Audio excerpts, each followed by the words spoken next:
Dumalo si Pangulong Aquino sa meeting de Abancia ng pambato ng Liberal Party sa lungsod ng Maynila. Si re-electionist Mayor Alfredo Lim. Mula sa Tondo sa Manila, nakatutok live si Joseph Morong. Joseph.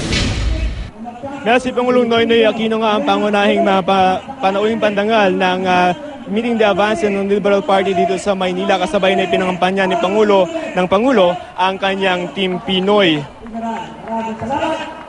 Paos si Pangulong Aquino nang humarap siya kanina sa mga taga-Tondo, Maynila kasabay ng meeting de Avance ng Liberal Party Manila Chapter. Kaninang umaga pa lamang ay paos na ang Pangulo galing din sa isa pang kampanya sa Quirina High School sa Quezon City.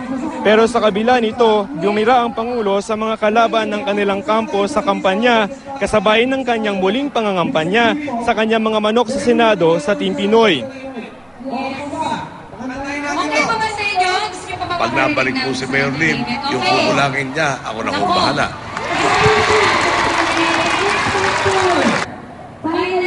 Kapansin-pansing dalawang Team Pinoy Senate bets lamang ang nandito, si Cynthia Villar at Chis Escudero.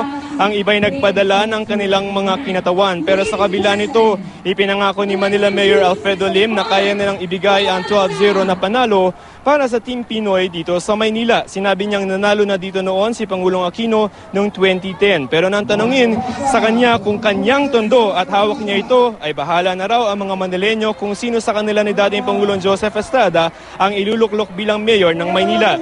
Sa kanyang talumpati, nangako si Lim ng mga air-conditioned room sa mga ospital sa Maynila para sa mga mahihirap. Sabay bira kay Estrada na wala naman daw itong naibigay sa Maynila at dumadayo lamang dito para tumakbo.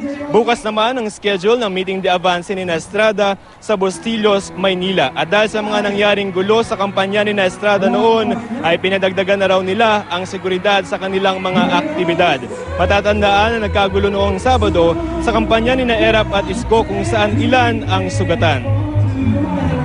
Tigilan na yung dirty tricks. Ang nahihirapan nga ng taong bayan, lalo na yung mga mahihirap na parang niloloko rin yung mga mahihirap. Kawawa naman. Mel, ang pagkatapos ng meeting de Avance ng partido ni Erap bukas ay sa Sabado ay meron silang citywide na motorcade sa mga pangunahing lansangan sa Maynila. Mel?